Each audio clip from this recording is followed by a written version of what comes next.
theme song. Sing along if you wanna take 'em on. It's the Punisher's theme song. This is where the Punisher comes from. It's the Punisher's theme song. It's the Punisher's theme song. It's the Punisher's theme song. It's the Punisher's theme song. No holding back, you can say what you've been waiting to. Say it with your chest, we won't get the best of you. Don't forget the rest of us are with you too. I won't give it up, I know they tried to get to you. Just another day, another night you have to get through. I've got more to say, and if you don't know, well, now you do. It's the Punisher's theme song. Sing along if you wanna take 'em on. It's the Punisher's theme song. This is where the Punisher comes from. It's the Punisher's theme song. It's the Punisher's theme song. It's the Punisher's theme song.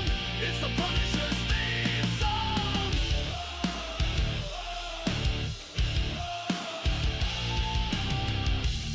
And so what if they say that I'm crazy? I won't hold my tongue. I'll sing it with the Punisher, baby. CPS, your days are numbered. I'm not the only one, now I'm joined by the other. The kidnapping machine, I'm here to watch it go under. If you don't know what I mean, now you know I just told you. It's the Punisher's theme song. Sing along if you wanna take 'em on. It's the Punisher's theme song. This is where the Punisher comes from. It's the Punisher's theme song. It's the Punisher's theme song. It's the Punisher's theme song. It's the Punisher's theme song.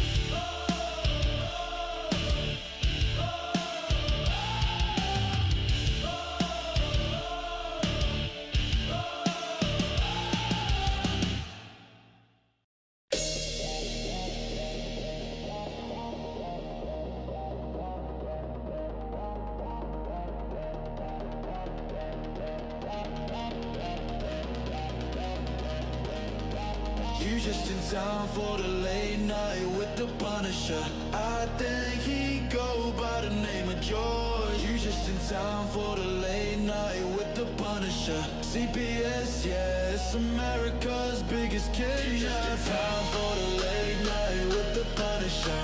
Late night, night, night, night, night. You just in time for the late night with the Punisher. Late night, night, night, night, night. PA's America's biggest kidnap. I ain't talking no blasters, but they some home invaders. I'm talking about them bastards, but we all want the truth. I don't think I could lie, I know what they do.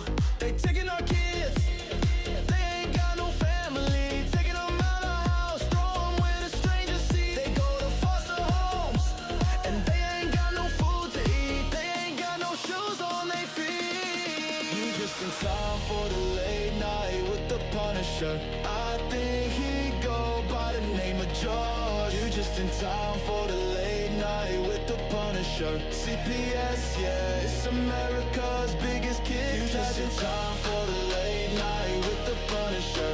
Late night, night, night, night, night. You just in time for the late night with the Punisher.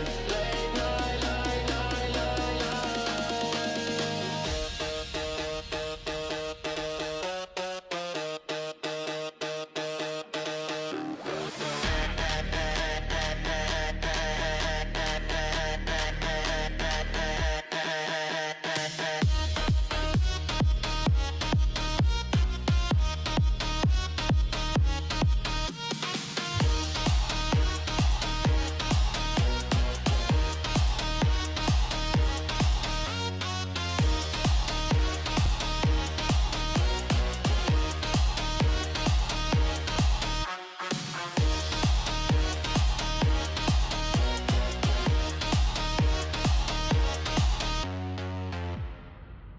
Where to begin?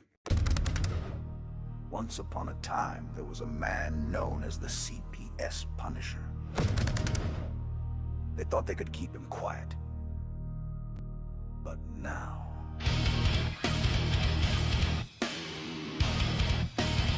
He's going viral.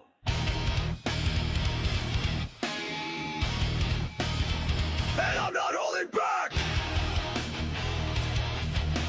Say what you've been waiting to, you and the Punisher. And anything goes. Speak out against the machine. You and the Punisher. And I'm not holding back. Say what you've been waiting to, you and the Punisher. What do you think, Danielle? You there?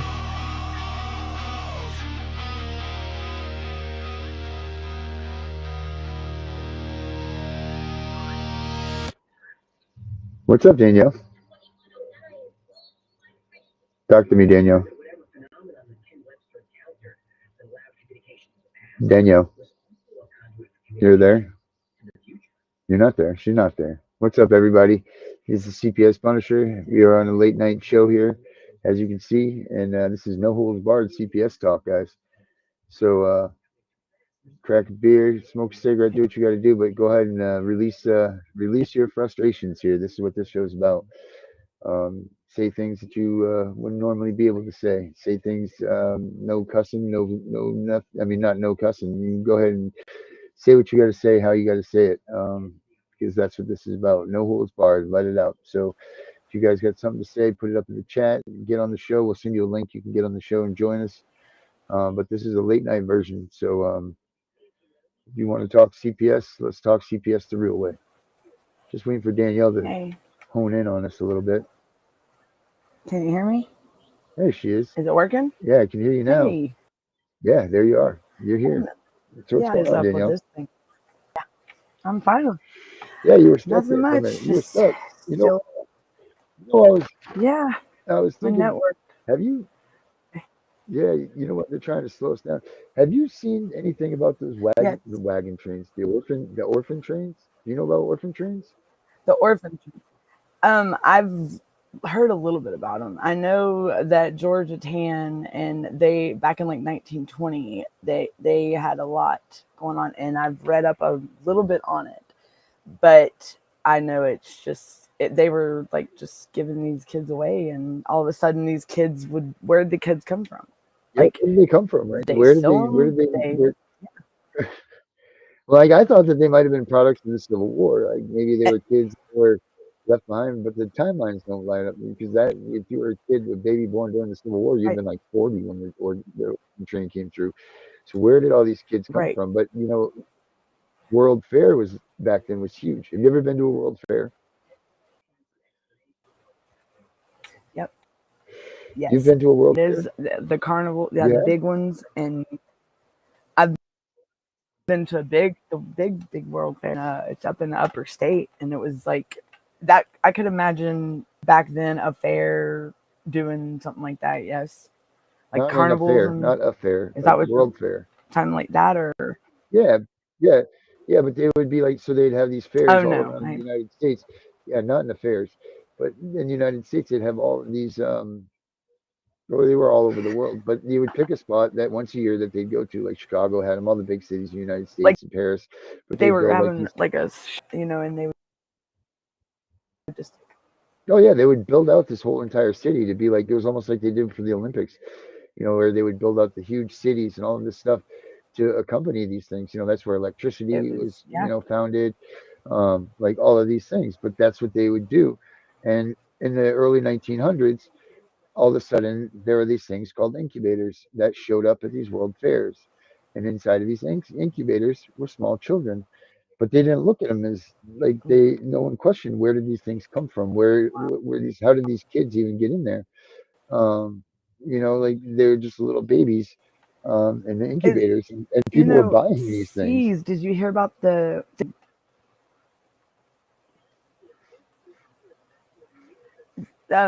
well, while 3 weeks ago they were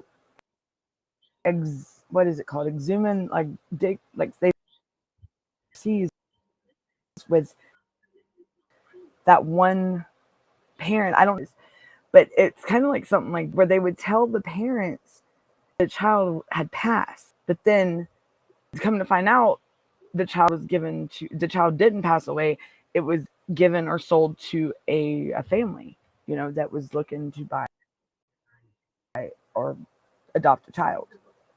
Oh my But they God. were finding what was it was somewhere overseas, and they found babies, like dead babies. And Wow. like, what do they pick? In blonde hair, blue Yeah, I eyes, don't know, brown but hair, brown eyes? What? yeah, Like a check this out. I shopping found mall? this video. Yeah, well, I mean, it's no different than what CPS is doing right now, right, with catalogs and stuff. I mean, like, oh yeah, here, take a look at this. Take a look at, you guys want babies? We got a bunch of babies About the in here that migrant we can show. kids? Yeah, like Yeah, migrant kids. watch this thing here. Watch this video. This is pretty like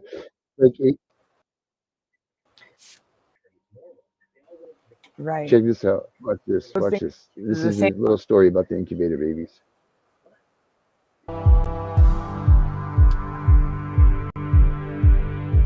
Welcome to the Hidden History series. In this episode, we will discuss the bizarre World's Fairs exhibits that became defined as the incubator babies, which became a socio-cultural aspect of American society and mainland Europe from the 14th of July 1853 to the 26th of April 1895. When you look at historical narratives of Western science, you will discover that there are some huge events that have happened that are never discussed. One such event is called the Orphan Train Movement, which was a welfare program that transported over 250,000 children, with claims the number was actually over 540,000. on locomotive carriages from crowded urban areas in the eastern United States to foster homes in the Midwest United States. It was claimed that these infants had been orphaned, abandoned, abused, or were homeless, when actually these were new immigrants. So where did all these infants come from? At the same time as the orphan trains, you had something called the incubator babies. The bizarre incubator babies were exhibited at the World's Fair, called the Exhibition of the Industry of All Nations, at Bryant Park in New York City, from the 14th of July 1853 to the 14th of November 1854. But there were vast numbers of the incubator babies that were also shown at other world fairs across mainland Europe and elsewhere on planet Earth. This activity continued right up to when the World's Fair, known as the Fremantle Industrial Exhibition, was organised in the port city of Fremantle, next to the Swan River in Western Australia, on the 4th of October 1894. When this World's Fair ended on the 26th of April 1895, the incubator babies were then concealed from the public. After these world fairs, you had a man called Martin Arthur Cooney display them as a sideshow at the world fairs from 1896 around the United States and first world countries. Martin Cooney was an obstetrician in the United States who became known as the incubator doctor.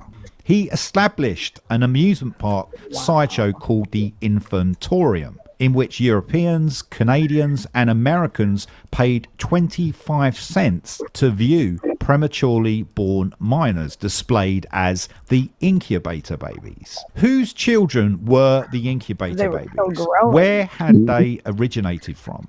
How was it possible for parentless infants to be exhibited as a sideshow at the World's Fairs? Wow. Nothing that we have been given as the accepted historical narrative is actually correct. Most of the immigrants that left mainland Europe was for safety reasons, then settled in North America. However, the immigrants could not have constructed the massive buildings in locations such as Baltimore, in Maryland and Richmond, in the Commonwealth of Virginia, alongside the numerous other urban settlements of the eastern United States. that are seen in so many photographs from the Victorian period. Were the incubator babies a version of predictive programming and culture creation to prepare the minds of human beings for the covert techniques of genetic cloning? Was it so it could become accepted in society? Even though most individuals do not know who Martin Arthur Cooney actually is, he became quite famous in his own right. Martin Cooney was an obstetrician from the United States of German Jewish descent. From the 1st of May 1896 and onwards until the 5th of February 1943, Martin Arthur Cooney held exhibits of the incubator babies at the World Fairs to demonstrate the efficiency of the incubators through the United States of America and mainland Europe. Martin Cooney was an apprentice physician and worked under the obstetrician called Pierre Constant Boudin at the Paris Maternity Hospital in Paris, France. On the 30th of April 1896, Pierre Constant Boudin sent Martin Cooney to the Great Industrial Exhibition of Berlin. That was also called the Berlin Industrial Exposition in 1896, to show a new incubator and to promote its use throughout mainland Europe. At the Berlin Industrial Exposition, Martin Cooney held an exhibit called the Kinderbruder in Stahl, or child hatchery, to demonstrate the effectiveness of incubators. Many of the buildings at the Berlin Industrial Exposition were remnant edifices from Great Tartaria and the Old World Empire, and therefore Martin Arthur Cooney was exhibiting some incubator babies which had originated from Great Tartaria. Were these the parentless infants from the Old World Empire? With self-motivation and enthusiasm, Martin Cooney coordinated his first show in the United States of America at the Trans-Mississippi and International Exposition. This was a World's Fair held in Omaha, eastern Nebraska, from the 1st of June 1898 to the 1st of November 1898. Its objective was to showcase the development of the entire western United States, stretching from the Mississippi River to the Pacific coast. The rural location of this World's Fair did not attract large crowds of Americans, so the Great Reset was not adequately promoted at that location, and therefore Martin Arthur Cooney returned to mainland Europe to host an exhibit at the Universal Exposition of 1900. That was also called the 1900 Paris Exposition. After this event, Martin Cooney then returned in 1901 for the Pan American Exposition in Buffalo, which was a World's Fair in New York City in 1901 from the 1st of May to the 2nd of November 1901. Martin Arthur Cooney housed incubator babies in a building which had been constructed for his exhibit in the amusement section of the Pan American Exposition. Because this World's Fair was so large, the various incubator babies that Martin Cooney had put on public display attracted media attention from the Journal of Pediatrics, Scientific American, and Cosmopolitan. So when you visited these World Fairs, you could purchase a ticket for 25 cents and view these incubator babies, which were often put amongst the freak sideshows and the entertainment areas. There is very little information to what was done with these infants after these shows, but it would make sense that this would have added to the excessive number of children aboard the orphan trains and in the orphanages at this time. But the way these were displayed at the World Fairs, it would also suggest that there was some sort of industry being created with these incubators, and these were being put into production. There are no public records about how many incubator babies were nurtured by such methods, but there were films made, and in 1901 the short film called The Over-Incubated Baby was produced by the British filmmaker and ceremonial magician called Walter Robert Booth. In the film, he stated that you could get 12 months growth in 1 hour within these incubators. This may be an exaggeration, but why and what was the need to make this bizarre film? Or maybe it was an advert. Where did all these babies come from? Were these the first genetic clones made? Do these contribute to the term we have today called NPC, which is a non-playing character? Could this explain how so many just follow aimlessly with the narratives of Western science? Because so many of the incubator babies were displayed at the world fairs, it means that a kind of predictive programming and culture creation had been revealed to the American people, as with many other human beings on planet Earth. Thank you for watching, everyone. Please subscribe if you haven't, and I'll see you in the next one. Okay. So, now what does that tell you? They talk about that. Now, let me tell you, there is something that's almost just like that going on now called ectolife. Ectolife? I swear to God. It's called, and it's the world's first artificial womb facility is what it's called. And your the baby connection is called ectolife. And I found there's a video on YouTube. It's called Ectolife. Yeah, Ectolife. And I could share this. Yeah, I'm trying to pull it up right now. And that's so those babies that back then in the Babyland in general, the Cabbage Patch Kids. That's exactly what Patch Kids come from. And yes, oh my God, and they have Babyland General here in Georgia, in Cleveland, and it's an old hospital just like that, an older house, and it used to be a hospital back in the late 1800s, early 1900s, and that just looked just like that. So what do they have? They still have the. But what do they do? Put Cabbage Patch Kids in them? Yes, it's just dolls, but it's like a big, like it's a cat. The mother, Mother Nature or whatever is having the cabbage. The Patch has the baby. She has the babies, and I forgot what the nurse is up there and she delivers. I mean, I've had 2 of them delivered when I was little. Mary and David were their names. God. But they actually had different names. Yeah. And Mary looks like me, like brown hair, brown eyes. This is crazy. You're absolutely right. Here's this stuff right here. Check this out. This is crazy. This is right now.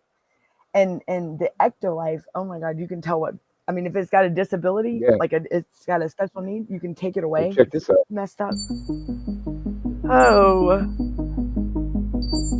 This is the artificial womb facility, a place where humans could be grown entirely from scratch. Yeah.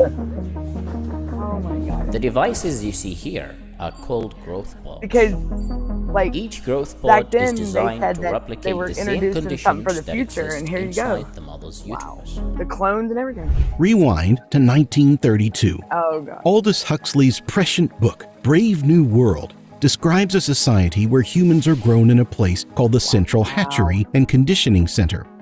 Developing embryos are thrown into a caste system from the start, predetermined to be intellectual alphas or more subservient betas, all the way down to epsilons who do grunt work. Lower castes are deprived of oxygen to make sure they're not too intelligent and exposed to various toxic chemicals to prepare them for lives of mining. Welcome back to Fact Nominal. These pictures of future dystopia are bleak, but they may not be that far away.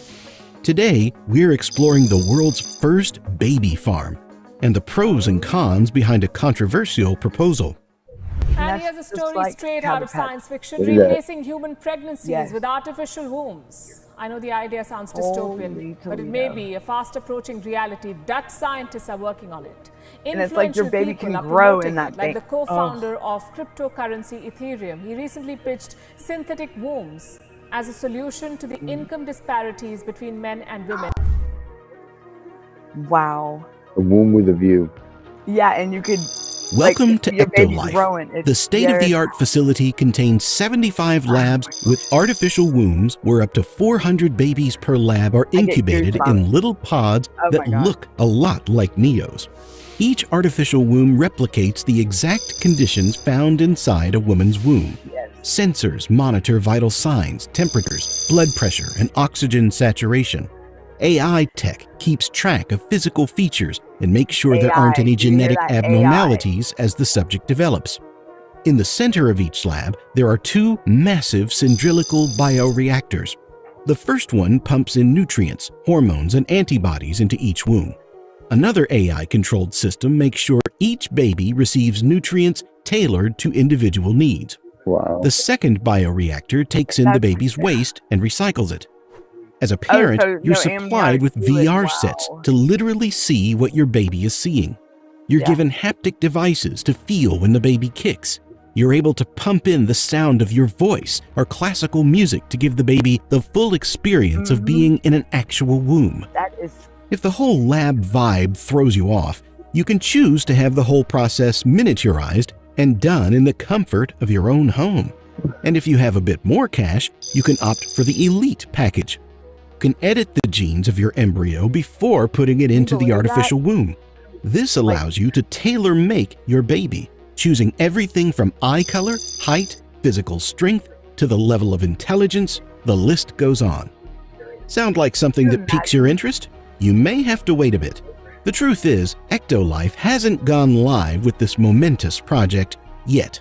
But according to Hashim Al-Gaili, a science communicator, yes, that's a job title, think Carl Sagan, Ectolife and everything just described is more of a foregone conclusion than science fiction. Al-Gaili's vision for Ectolife is a compelling one made more mainstream because of his millions of followers on social media and videos that have received billions of views. But if Ectolife is a real possibility, then what are its ethical and social ramifications? Should we go there, even if we can? Our goal is to help extremely preterm babies. I think it's very easy to be led off track by the slightly matrix nature of this technology. Oh to be fair, I don't think that's a very accurate representation of what anyone's trying to do. trying But they're taking it a little bit, like, way too far with the whole changing the whole gene part. Like the Ectolife and artificial wombs in general can provide a very positive, beneficial service for a lot of people. The technology is already being developed to help with prematurely born infants. Artificial wombs have already been successfully developed and used to incubate premature lamb fetuses for over 4 weeks. The experiments, done in 2017 at the Children's Hospital of Philadelphia, have already set the stage for huge strides in helping extra premature babies survive. Extra premature meaning born earlier than 24 weeks. Right now, these babies have a slim to no chance of survival. Quite soon, this could change. Moving forward, artificial wombs like those proposed by Al-Gaili and Ectolife would pretty much make the dangers of premature or traditional pregnancy non-existent, also eliminating the need for a surrogate.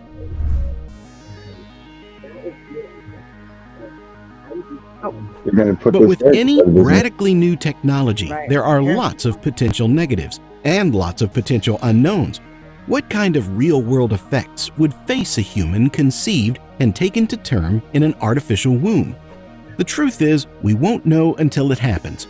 Can the touch of a mother's hand against her stomach, the sound of her voice, or the flow of hormones and nutrients directly from mother to unborn child be truly replicated in a lab?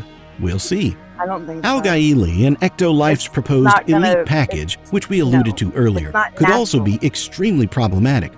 The name itself uses elite, which is itself a nod, conscious or unconscious, to inequality.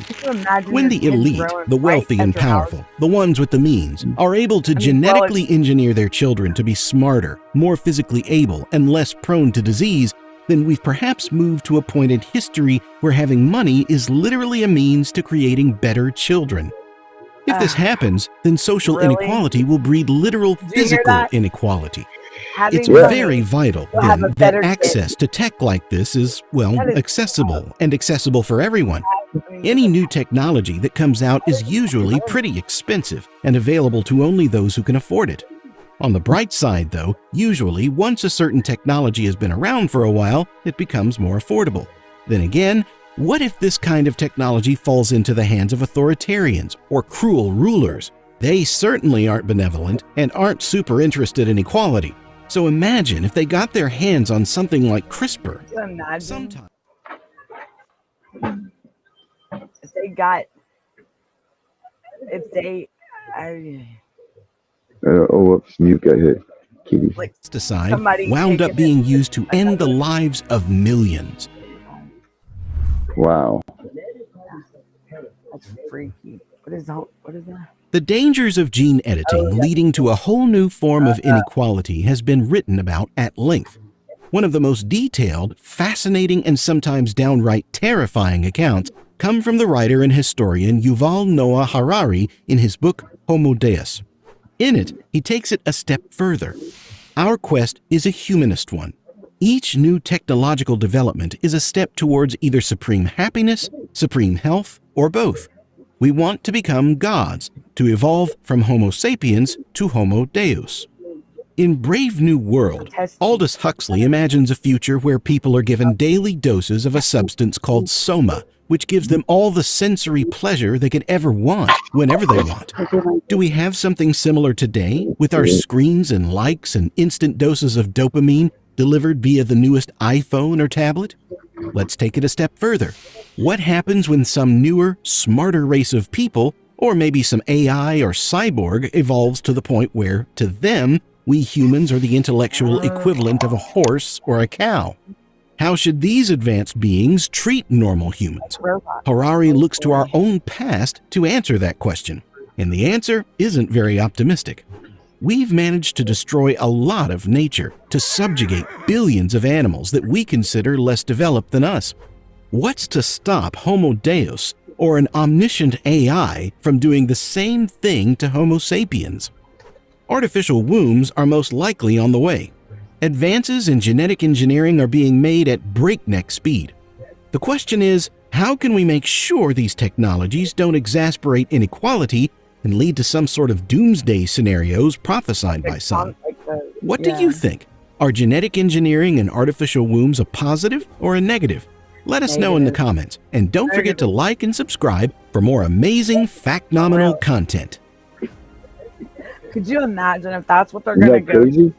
Like, yeah, and that's how much technology's advanced, because like they're saying like premature, but think about the incubator babies, and then it's crazy. Like a big Babyland in general, like they talk, like that's the way that, I mean, it's supposed to be a kid thing or whatever, but I mean, I never thought about that when I was younger, you know, when you just wouldn't get the but now that seeing that and knowing about the orphan movement trains, like, whoa, like totally different. And then now that's how much technology, and they're saying the artificial wombs are going to be a thing of the future. Like, what is really gonna, like, is it going to be a power trip for these people or what? Like, that's even taking the whole fact of life away from everything. Conception. So this leads to that other question: is this what CPS is doing? Is CPS taking out these kids so that we can't lead to this point, to lead to they can't have these babies, or we can't, like, what is CPS doing with our children? Are they becoming scientists? Are they becoming part of this project? What are they doing with these kids? I would hope that it wouldn't be, but Labra. I mean, it makes you think, right? It makes you wonder a lot. Yeah, deep down, like, honestly, why so many kids? Why? There's not that many kids in the world. Did you hear the number? Did you hear the number though? Check this out. I was picking this up. So they said how many? 540,000 kids were on that orphan train, right? Yes, and they were only every year. But check this out. Every year, CPS takes how many kids?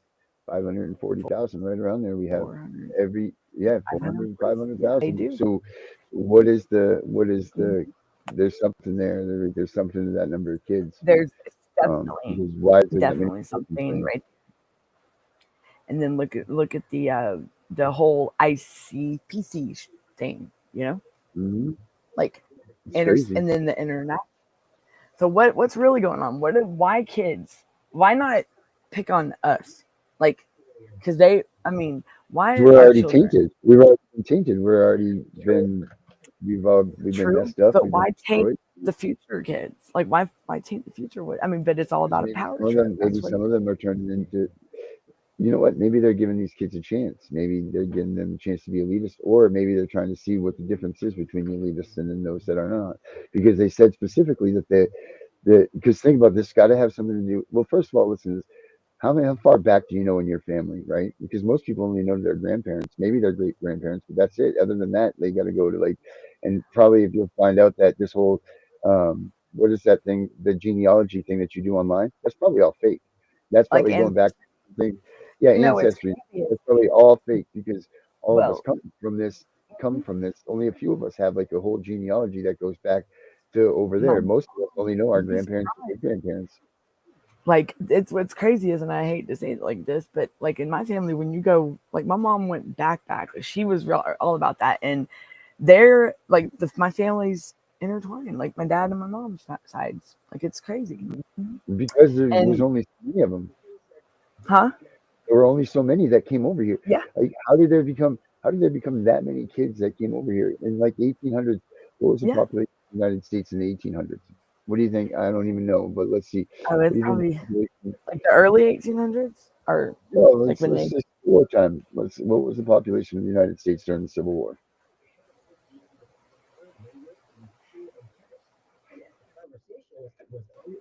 Population of the United States. I don't think. Well, I mean, there was enough for 1 million of us to die, supposedly. Supposedly, right? The Civil War. Like, I used to be 31.4 million in 1860. Okay. That's what it's saying. Okay, so now what's the population of the United States now? Like 300 million, right? Or something like that? Yeah. So how would we get to 300 million from 31 million only being here less than 200 years ago? Right.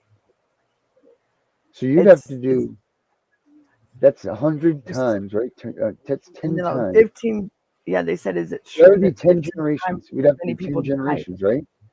Yeah. Right, and exactly, to get to where we are now. So how did we get to this number if they weren't populating us with these Cabbage Patch babies, or if they weren't genetically cloning us already? Exactly. Because you figure, take times 2, right? Times 2 every 20 years or something, right? Like you could add a new generation of kids coming or something. How do you even get to that? I mean, that's a huge number. 31 million to 300 million in less than 200 years. That's a big, yeah. And then, like you said, that's now people are dying too. So, like, it's not like that's a constant number of increase. You have, how many people die. Well, what is that answer to that? They said that in the Civil War, that 15 times as many people died in the Civil War as in all the previous wars. So there was 620,000 to 750,000 in the Civil War, and it said estimated. But that's a lot of people per year. And slaves, there was 4 million of the they said in 1862. So 3.2 million people died in 2022. Mm-hmm. So you figure 3 million people die each year. Well, you know what? How many people have died since the Civil War? Well, and also think about the times like from 2020, like here recently, like with the pandemic, that did even more. Like, what was the number one cause? Diarrhea and dysentery was the number one thing for the Civil War. That dehydration. Yeah, dehydration. Yeah. How many people? I never knew that.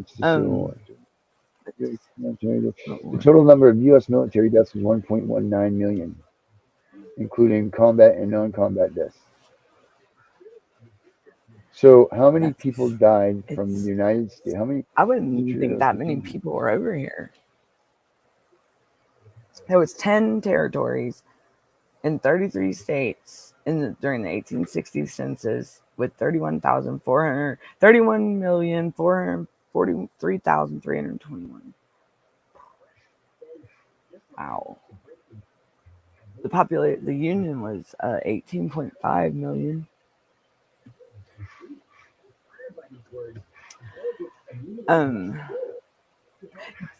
During the Civil War, wasn't it separate, like the North and the South, right? Like, yeah, it was the Union and the Confederacy. So, and they were because it says like the North population was 22 million people during the Civil War. This is 13.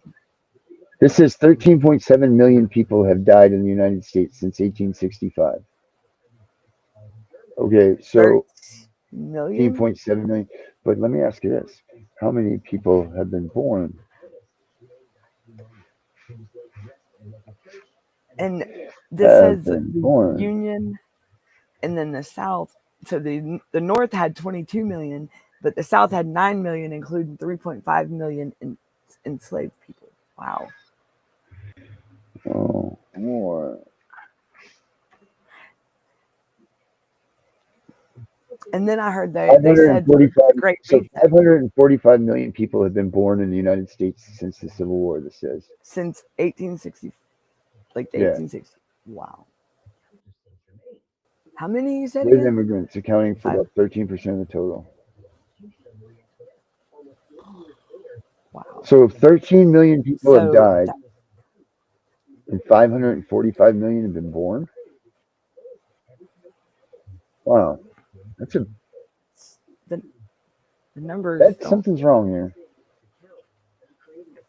Yeah. That's.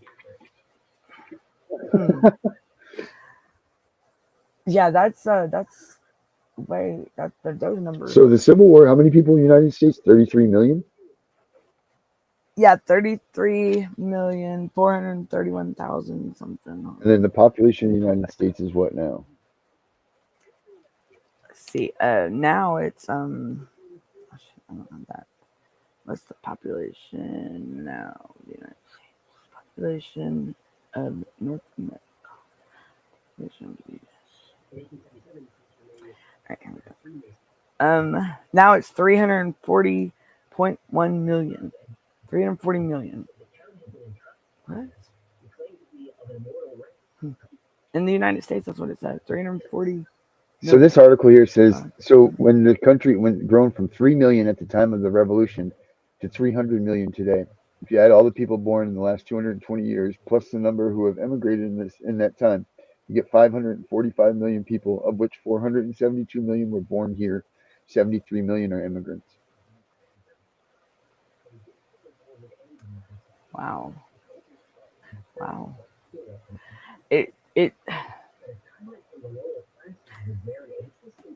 73 million are immigrants. Yeah, 472 million were born here, and 73 million are immigrants. But then there's only 13.7 million who died. That can't be right, because that just said 3 million died last year. No, that's not. Yeah, that's not. Yeah, I wonder that. Yeah, that definitely. Wow. Because I mean, and there was. It says right here. It says it claimed that 7% of all human beings who have ever lived are alive today. Say that again. 7% of all human beings who have ever lived are alive today.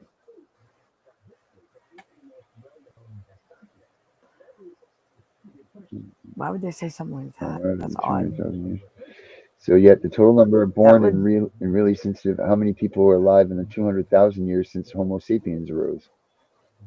10 million people who have lived in 40, who each lived 40 years. Then they would have to be a birth rate of 250,000 people a year, making 50 billion over 200,000 years. Wow.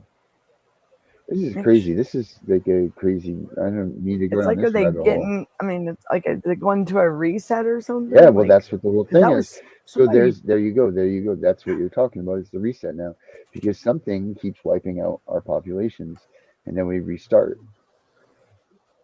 Yes, I don't right now we're supposedly at that point at the reset. Every so many years, and I think it was like every. It's not every. Is it every 40 years? No. somebody said, I was having a conversation with somebody, and maybe I was dreaming, but they said, and I was talking about this on the show one night, but they were talking the Great Reset, and they're like, every 40 years they have to reset. We're in a reset right now. Yes, and but how many and I looked it up, right? I was looking into it because that's what I did on the show, because I was like, why did they? Because they didn't tell me why they said that. They just said that this happened. No, they were referring to CPS, and they were like, Danielle, this is they do this every 40 years. I said, what do you mean by that? Like, and that it could be taken in different ways. But when I looked it up, they were talking about like all the Canada and all of them, and yeah, it's real nice. But I don't know if it's every 40 years. But yeah, we are living in it right now. And it's like, why? It's like, so is it, that, what is that movie? The Truman Show with Jim Carrey, like where he's in a bubble, or that's what it feels like. I swear. Like when they talk about the reset, I feel like that show, I swear, like, or it's not Bubble Boy, the one that boy was in the bubble, but it's the Truman Show. Like that, every time somebody says that, that's what I think of, is the Truman Show. Is that how we're really, like, is that really how it's going on? Like, I mean, well, I mean, does it have to be a natural disaster that makes a great reset? Like because people will say that the poles flip, or well, look at these storms, look at the thunderstorms, and look at the infrastructure, look at Mother Nature, look at what we're putting into the air that could trigger and cause reactions with these thunderstorms that are forming. And then now you've got flood over here in North Carolina, but look at what's in the infrastructure in those areas, minerals, mines, stuff, the magnetic field, you know what I'm saying? Like something is it's weak, and it's being drawn, but there's something triggering in these certain areas. And if you go look at the natural, like the resources in these areas, like even right here where I live, it's known for like minerals and stuff like that. And I'll tell you right now, every day for the last 3 weeks, 5:30 to 6:02, 5:37 to 6:02, we thunder, lightning, and the next thing you know, you're hearing about a flood. And I've been like, there's something, and does it really take this? Because think about Camp Mystic, the Texas flood 40 years ago in 1987. A flood happened, unalived the camp and in Texas and it was 40 years ago, and to almost to the day. Is it really like I'm just, are we really living in this kind of, like, I don't even know what to say. I really don't. It makes you wonder a lot of things. And the stuff we were taught, is it really real? Like, or were we just fooled? But they say that that's the end of the because is when you can't trust the news anymore. When you can't trust the news, your government, any of that stuff, that means that it's over for you. Like your time is up. Like you can't. The civilization is done. Yeah, and that's the way we are. I mean, for them question, to just, are they taking all these kids to make sure and preserve them for the wipeout of all of us? It makes you wonder. Are they? I mean, like, are they taking them for, like, would that be taken as a positive thing or negative? Well, I mean, it still hurts us because our kids are being taken. So, right, but like, I don't know. That could be taken in 2 or 3 different ways. People's opinions, but is that what they're doing? It makes you wonder. It makes you wonder. Are they preparing for something we are not aware of? Like, but why not just let it be natural? Like, don't let life do what life's gonna do instead of trying to like, I don't know. I guess this is one of those rabbit holes I never went down. Like, I mean, it makes you really think. like we're the stuff that we were taught, what's real and what's not, you know. What like I believe a lot of stuff that my grandparents told me compared to stuff that maybe my parents told me, because I do truly believe that back in the 1920s, early 1900s, that's real life right there. That's real stuff. Well, because or is that stories? Is that stories that they were told and that they passed them on? Well, because if there was no past. Now what's funny is when they talk about the orphan train movement, and then you've seen how it went into a circus, right? Like the circus, like a circus freak. I have my papa. Okay, so my papa had his two sons. He had 4 sons before we got with my grandma, right, my nanny, and so he was born in 1922. That his 2 of his sons wound up part of a circus, and the wife, which was my Aunt Wanda, was a kind of like an incubator baby, now that I go back and think about it, but she was like the freak show of the circus, and she grew up in the circus, but she was like, and that's weird that they said that, and I'm like, whoa. So I can tell you right now, those stories are they're true, because I have family members that she just passed, like, and they traveled with the circus, and that is real. That's true stuff. That is true stuff. And I've seen them. So yeah, so I believe a majority of the pastimes like that, like in the like, that's why they always say the elderly, like, get the elders' wisdom, gain their wisdom, listen to their stories. They're real. Those are real stories compared to now, because they had to really survive. You know what I'm saying? Like, they didn't have what we got now. They really had to survive. Like, what was it? The great, not that, was it like where was it the recession or something, where they had to come together because they didn't like the way the government was implementing the law or doing things, and they came together and went up against them. I forgot what time period that was, but I heard something like that. But it's not nothing like that now. You know, there's no communities. There's nothing. I believe my papa's stories are true. I believe the things he said. He didn't stop going to school, and he had to quit school, and he did not know how to read or write or. I lost you there. And he went to war. Yeah, and he was in the World War II, but he had to quit school in like the 4th grade to help his family on the farm, the land and stuff. And then he went to war he got drafted. I think it was drafted he was a teenager still. He was young. So those are real stories. These are true things that happen. I believe, like the orphan train movement. I truly believe it. Think about the what was that thing for Christmas? What that they have with the train? What is that thing called? The Polar Express? Yeah. I think about that. When we just watched that about the orphan train. I thought about the Polar Express, and it, like, there's things that, like, growing up in movies like that we'd watch and everything, it's like there were signs in there, you know. But nowadays everything's so fabricated. What's real and what's not nowadays? You don't know what to believe nowadays, you know. You don't. I believe the history is true. I believe my elders. I do.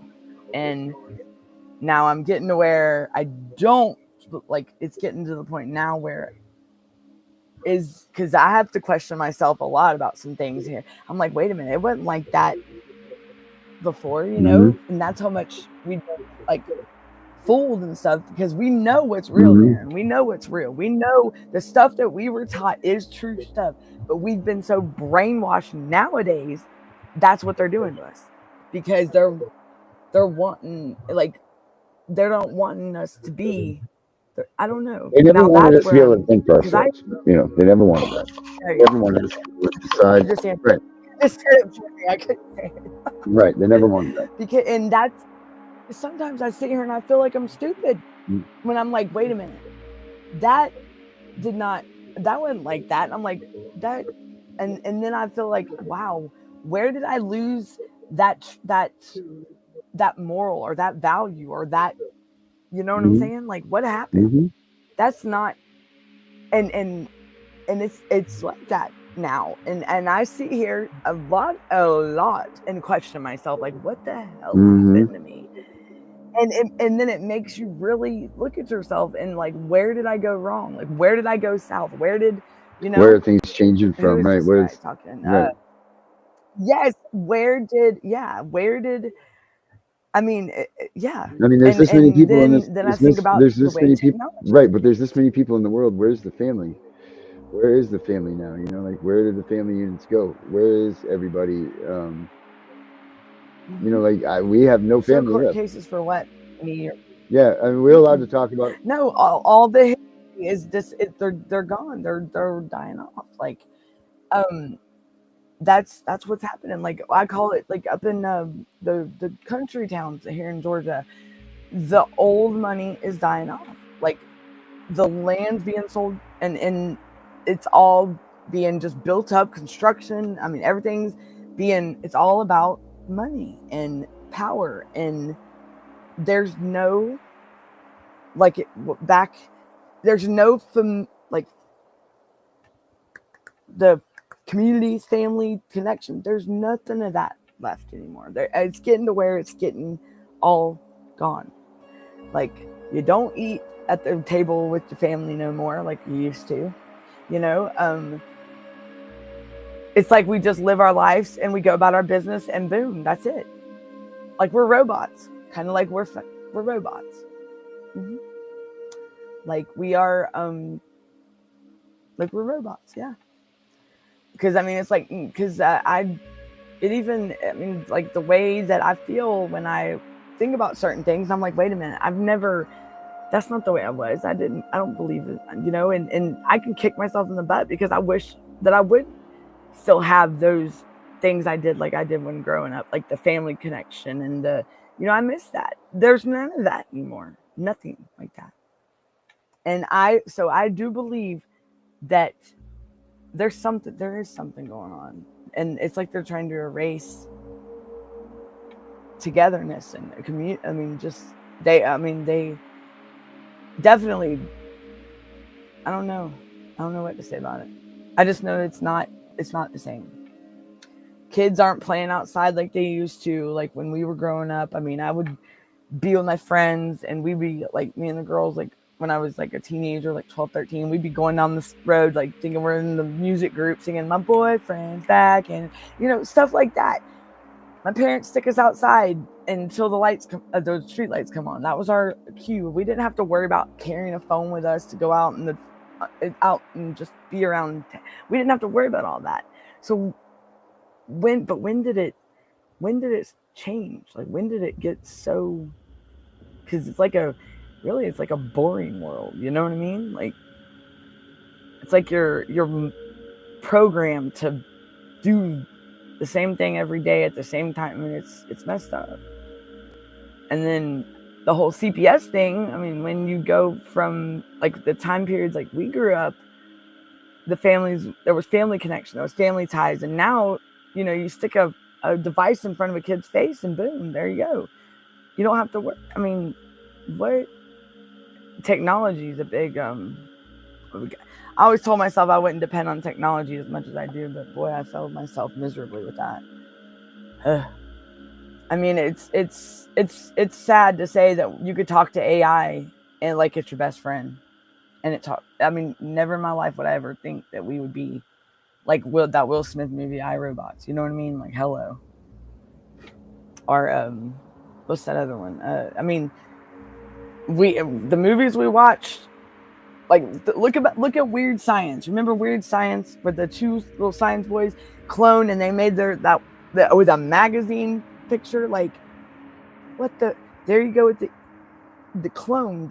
I still, what was it with Elon Musk, that Neuralink that they're putting in, the chip, like the Neuralink they're putting in.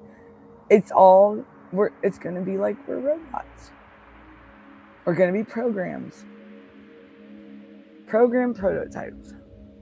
It's sad. It's already going to be predetermined. It's not going to be about life anymore, or the values and morals. It's not going to be none of that. But it still makes you wonder, where did all them orphans come from on them orphan train movements? For real.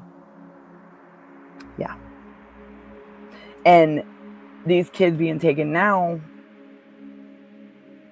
what are they doing with them? Why are all these kids missing? Why take these kids? What's going on? Why kids? That's the future.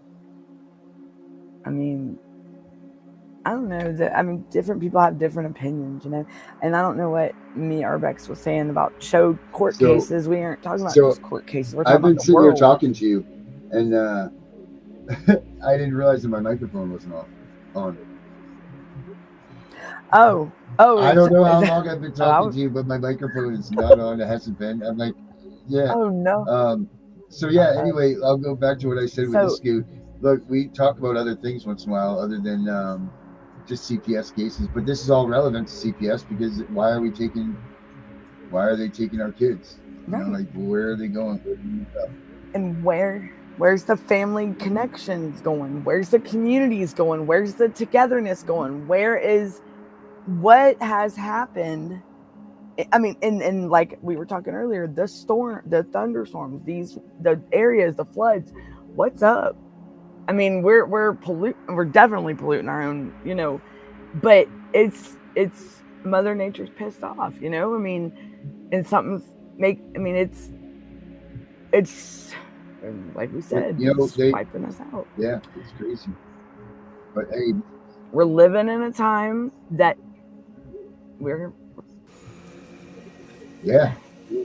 never thought I'd be sitting here today, but it's true. If the movies were real, yeah. I swear. The movies will tell us our future, no doubt about it. Like, and then think about it. That movie with, it may have been like The War on the Worlds or something like that, with them robots, some big robots that were taking the people up in. What? But that's how there's robots now, like in the job that I would do, like surveying and field engineer, like doing the locates and stuff. You can do that from sitting at a desk at your house with a drone and a robotic equipment now. So there you go. That knocks out the workforce there. Like it's like they're trying to get rid of the human race. They're making it. Why? Look, they're making it for a perfect world. I mean, is that why they're taking our kids? They're making them so they're about these families, and they're supposed to. I don't think that's working. Like they're supposed to be putting them on the elites or something like that. They're not doing that, and see something's up. And there's something with that number of 540,000. Like, why is that number so relevant? Are they programming them? I mean, are they programming them for the future? I don't want to ever think like that, but think about what movie. There was a Disney movie. Was it Disney? But it was called Meet the Robinsons. It was a kid movie. I don't know if you know. And it would talk about the future world. It was a family, the little boy, the Robinsons, and then the future world was like they were lazy and technology. And you know what? That movie I still think about till this day. I was like, wow. That's what we're living in. Like, do I know? You're talking about that movie AI that Disney did? I don't think I've seen that one. I don't think I've seen that one. This was Meet the Robinsons. This one was like, it came out when I was, I think I was a teenager. But I mean, it was like, the way it played out, that's what we're living in now, But and then WALL-E. Look at WALL-E, that movie. Yeah, WALL-E. Yeah, that's WALL-E with the robots. Yeah. iRobots with Will Smith. Yeah, WALL-E. I mean, and that's like there's robots out here that you can actually like. It's not like, I mean, I would hope that they can't catch feelings, but I mean, sometimes I'm sure that they already do, right? Because there's actually people that, yeah, it's crazy. That is scary.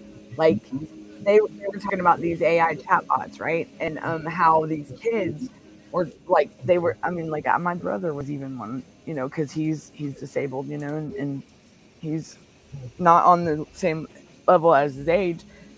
And I was wondering who he was talking to one day, and he was talking to a chatbot, an AI thing, and he didn't know what AI was. And this was like this was about a year or two ago. And I'm like, and explained to him, he's like, no, it's a real thing. But I had to explain it to him that it's a virtual, it's artificial intelligence, bro. I mean, it's not, because that's, so these kids think that these are real people talking. And, yeah, so and it's like, sometimes you know, it's like almost like, it's like fishing, you know, like what we used to call fishing when there's this fake people, you know. Yeah, and my brother really thought that this was a female, like, yeah. And but now he's like, but and then what's crazy is like the way that the AI would develop, and it makes you wonder how, if they ever cross paths, like the chatbots and stuff, and gain each other's knowledge, it's kind of scary. Like, you know, can they gain more than what they're programmed to do? You know what I'm saying? Like, right. Pretty sure they, like, technology in the virtual world is a scary thing, because it's there, but it's not there. You get what I mean? Mm-hmm. Like, it's just think, we are so dependent on that now. Oh yeah, it used to just be the internet. What's up with people? We don't even need humans. Nope. We don't even need humans. No. Don't even need us. There's nothing about family anymore. Nothing. Hardly. I mean, like, we are the last ones. Our families are dying off. That's the thing. Our families are dying off. Like, we don't have family much. Yeah. No. No. Like, the true meaning of life and everything, and the family and the together family connection, the tightness, what is it? The have, you know, blood. What did they say? Blood is thicker than water or something. Yeah. That whole thing is it's no more. Like, when my mother passed, she was the last one in my family that, and now it's just like my whole family is just, I mean, and that started in 2005 when my papa passed. My family started falling apart then. But my nanny, you know, most of it together. But then mom just passed, and boom, there you go. It's done.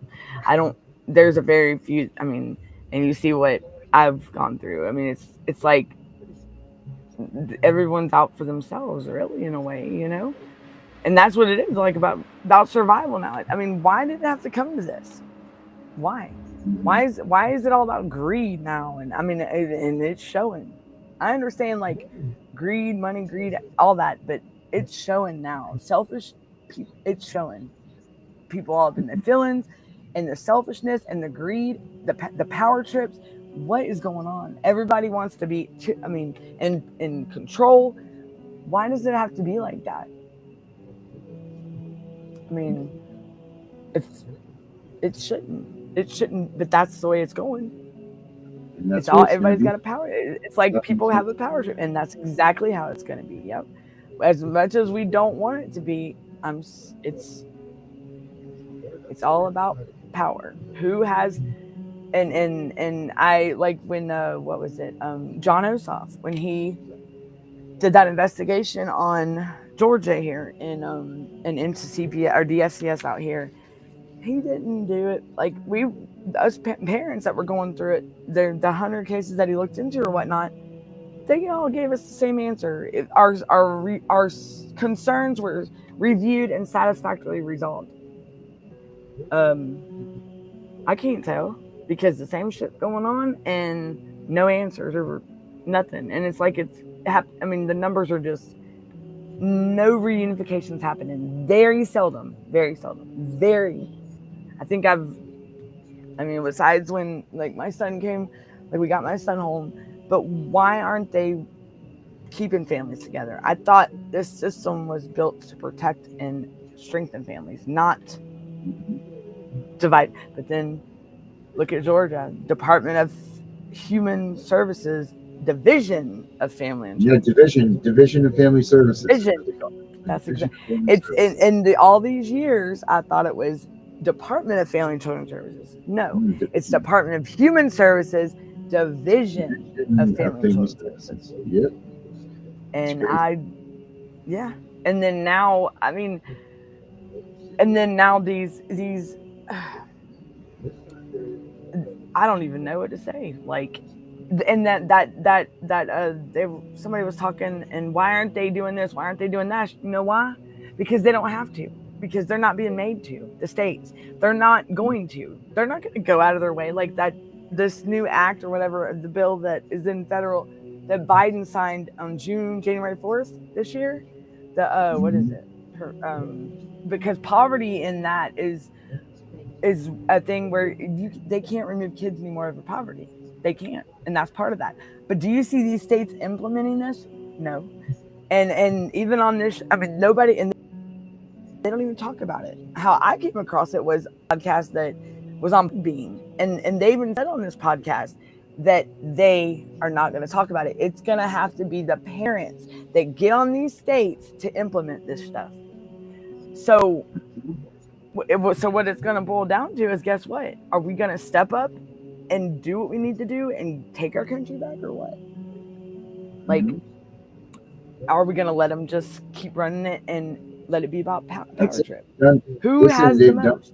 Who has the most control? They've done all that they can do. Donald Trump has done everything that he can do to possibly help us, and now it's up to us. It's up to us. And he has, and I wish parents, out there would stop thinking that they ain't got the power, because they do. We do.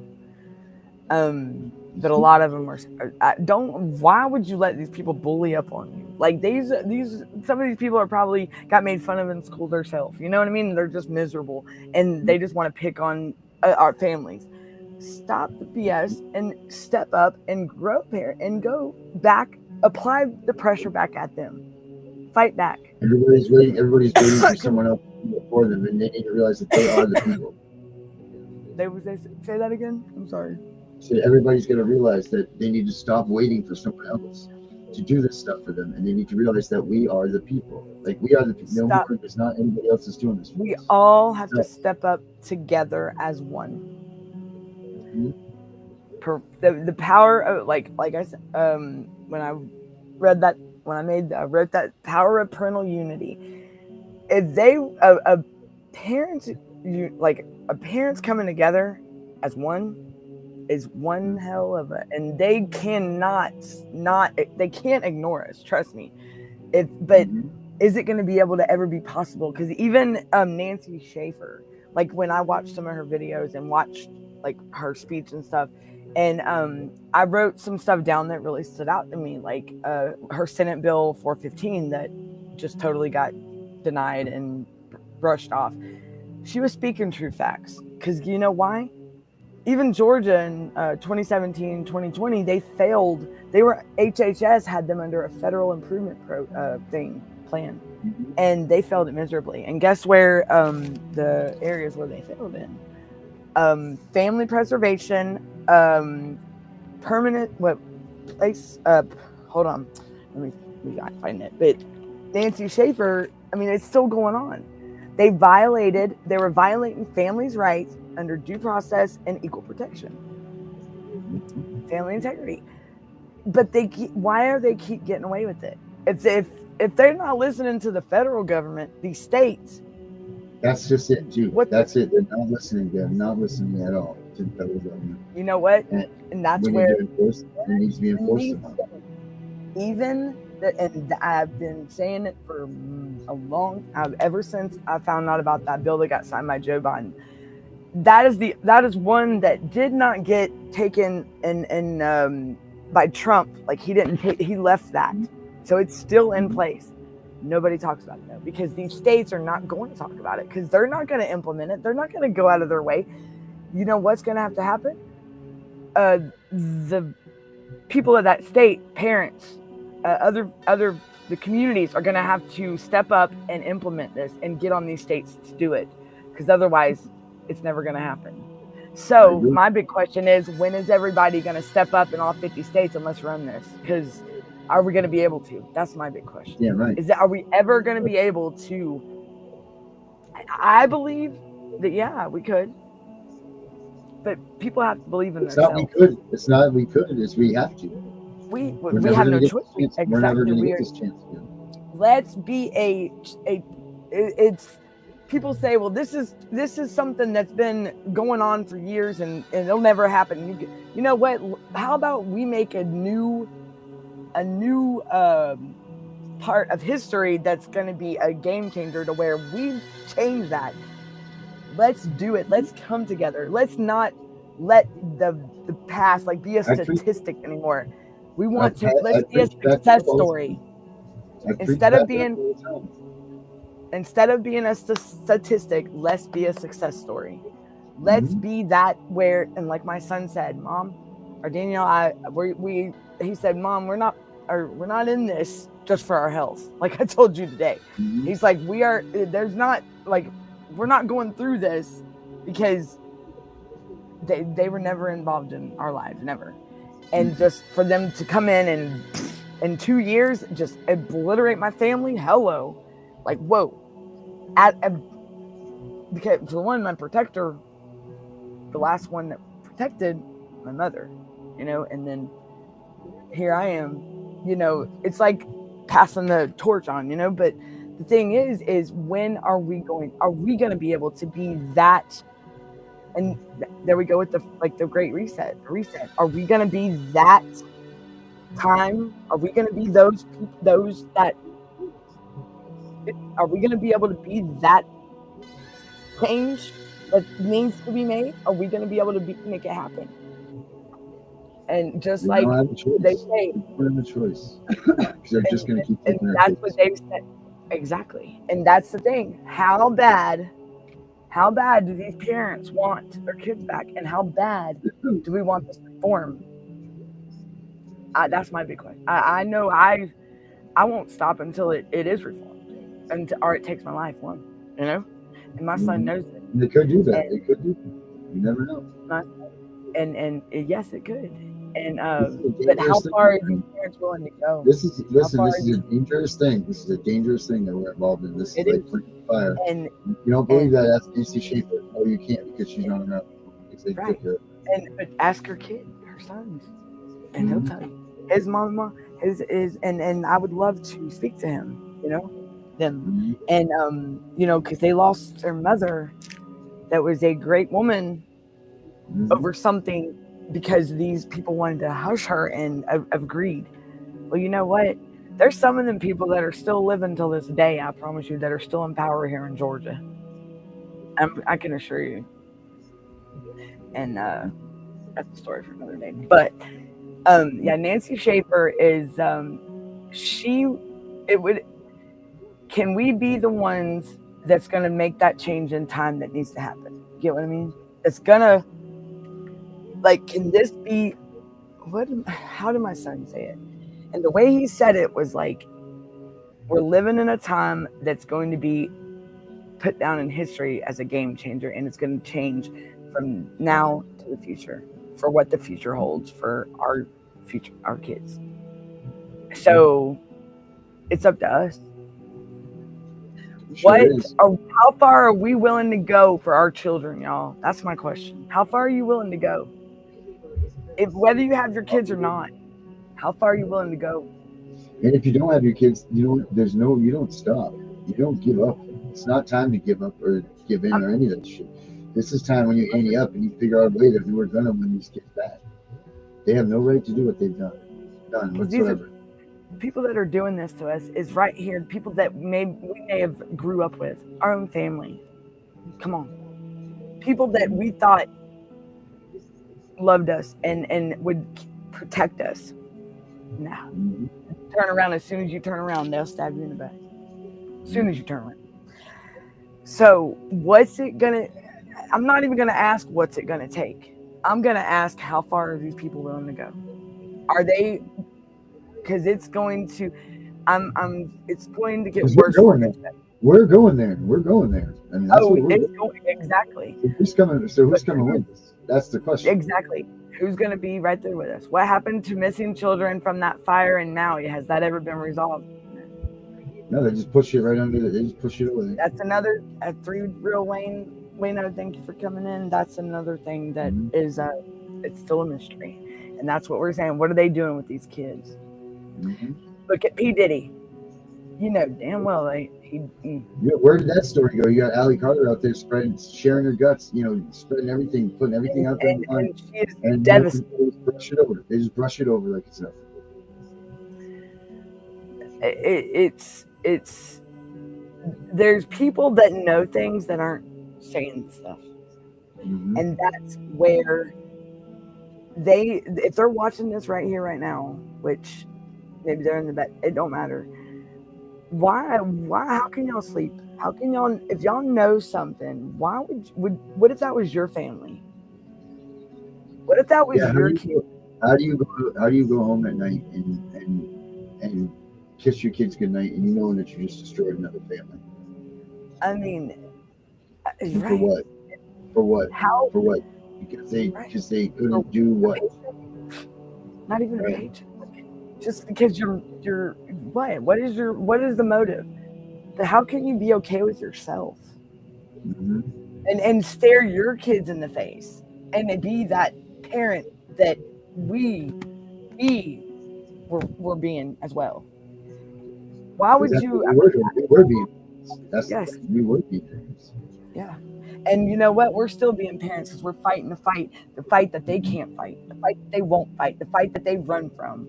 And I promise you, they don't even get me started. They already got me started. Shut up. I mean, because I'm going to tell you, like Nancy Schaefer said, God's heart beats for these children. I'm telling you, he's pissed off too. You don't mess with you don't mess with the babies. You don't mess with the babies. I mean, I've been like when I was going to Open Bible Tabernacle Church. Like my grandparents would pick me up every Sunday morning. We go to church, and that they would you don't mess with the babies. Don't mess with the kids. The kids are innocent. Kids are innocent, and I've always been taught that growing up, and it's never changed. It's never changed. So what the heck is the problem now? Because I'm telling you, they go in. They what the system was designed for. This is not why they designed it. No, a kid should be able to, like, when I got in my trouble, my kids' safety, security, and the fact that they did not deserve to be drug along because of my stupid choices. Okay, they should not ever have to stress they are children. That's my responsibility to stress, not theirs. They should be able to laugh, play, smile, and have no worries in the world, no stresses in the world, not ever shed a tear, unless maybe they like get they got hurt. Right. Yeah. It's like same thing as common. Unless they got hurt or whatever, there's no reason. Just like the movie, like the cartoons you see, or the like Little House on the Prairie when they're running through. That is the way a child should be, and that was my biggest thing was when I got in, and I knew I was going away, was my kids' safety, secure. I needed and protection, and for them to live, be able to have a life that they, because they didn't deserve to be punished because of my negative choices. Right, your stuff, right? I get it. No, I had to make a choice for them, for their sake, for their safety and their well-being and their happiness. That's what it was. My kids didn't deserve, when I got out, to be drug along while I'm trying to build my foundation back up, and they've already got theirs because I've been away. You can't just imagine what that would do. Look at now, my daughter's 18. She just graduated. She's on her way to college. She's going to be like, that's what's up. That's what's up. You know, I'm proud of that because that's something I couldn't offer her. That's something I could not provide for her at the time. I could not, and I'll be the first to admit that straight up. I couldn't provide for my children and their well-being and safety and security because the state sure as hell wasn't getting them. I'll be damned. And my family stepped up to provide them with that, and I could not ask for a better. I mean, and they were given that life that I could not. You know, but you know, I wasn't. I did my wrong, but DFCS wasn't involved. I wasn't accused of abuse or neglect. The judge left it up to me and my family because that's how it's supposed to be. That's how the system's supposed to work. I asked my family for help. That's the connection. That's the togetherness. Even though years later, you know, that the greed set in, and you know, but you know.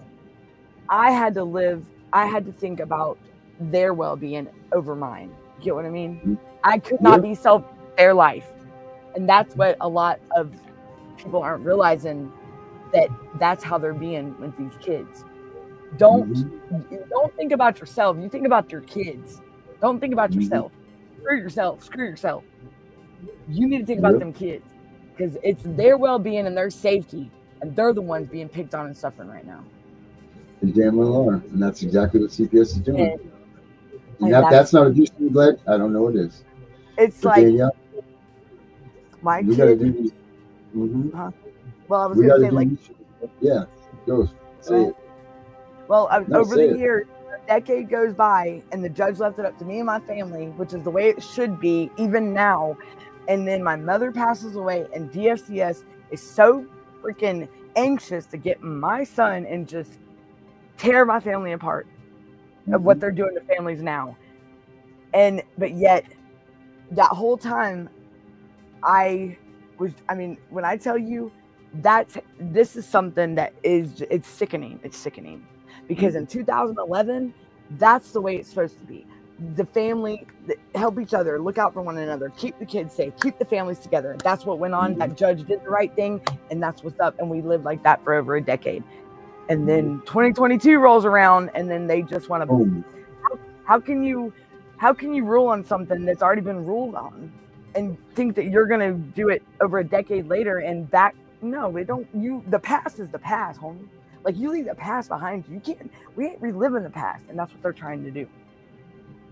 And that's messed up. They're trying to stomp. It's still exactly, and it's all about this. Yep. All about the Benjamin. Yep, because that's where the child support comes in and all this other stuff. But yet, where's the best interest of the child? Where's that at? Where's reunification? I had to go get my son myself. They weren't bringing him back to Georgia. Hell no. They were playing games with us. We said we went and got him. They had no right. They had no right button in our life. I think that's what we have to do. I think it's time for us to just go get our kids. Exactly. Do what I did. Grow. Because I was sitting around waiting on answers. You already know, Darren. The biggest question I had was, he's 19 years old. Can he walk out of that facility? Can they hold him if he's an adult and special needs? Right? No, they can't. Guess what? You saw his butt discharged and him come back to Georgia. That's what happened. So let's do it, parents. What's up? If I can do it, and my aunt, we did it, why can't y'all? Y'all got to know, I mean, it's trust me, I've been there. It's a hard road. It's a choice but are you willing to push that and go that far? Are you willing to take that chance? Because you know what? It's for your child. My son is, and y'all see what my son went through when he come home. He was over medicated. I mean, it was horrible. But he's fine. He's good now. Back to himself. Before he even got put in DFCS care. And he's happy and hopefully going to be driving soon his vehicle like he used to. Yeah. So all right, let's cut this one. We've been going on and on. It's good. I like this. We're going to do some more of these late night ones. Oh yeah, we need to get these parents. Right. We don't always have to be in the what's like CPS stuff. The stuff we talked about earlier tonight was all relevant to what's going on in the world, and that just shows the building blocks of what is going on. That's what anything. If you need support, you want to just come in and just vent. Hey, that's what we're here for. Yeah, you want to tell us a funny story, you can do that. It don't matter what you want to say, but just this show is about you guys and voicing out. That's what this late night show is about.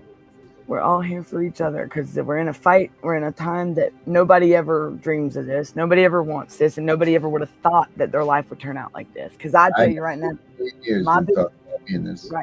a fear that I feared over a decade ago of my kids ever winding up in CPS custody, pack it up, right? And I'll be darned if 6 months away from my son being 18, boom, I faced my fear, and that's what and it was just like, whoa, after losing my mother, lost my son and my mom at the same time. Like, don't let these people walk all over y'all. Like right there, we got to come together. One is tough. You can't do it alone, though. We got to come together, y'all. That's it. Because we are. I mean, we are powerful and we are unstoppable. But can we do it? Can we do it? I believe we can. I believe. Yeah, and we will. Yep. The power of parental unity. Let me tell you, they cannot ignore us. No, and they won't. No. Right, everybody. Get up. We're going to do it. It's over for them. We will. We're coming for them. We're coming for them. Yep. We got them. All right, good night.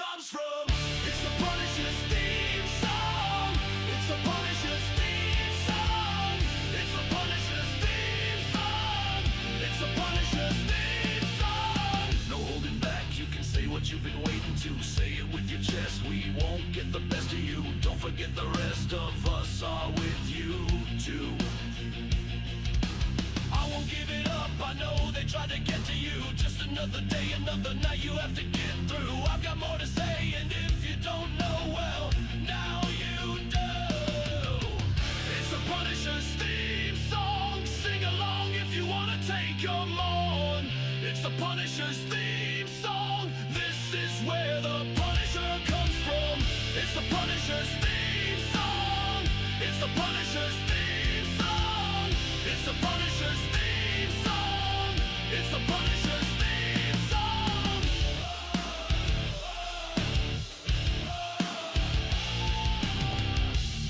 And so what if they say that I'm crazy? I won't hold my tongue. I'll sing it with the Punisher, baby. CPS, your days are numbered. I'm not the only one, now I'm joined by the other. The kidnapping machine, I'm here to watch it go under. If you don't know what I mean, now you know I just told you.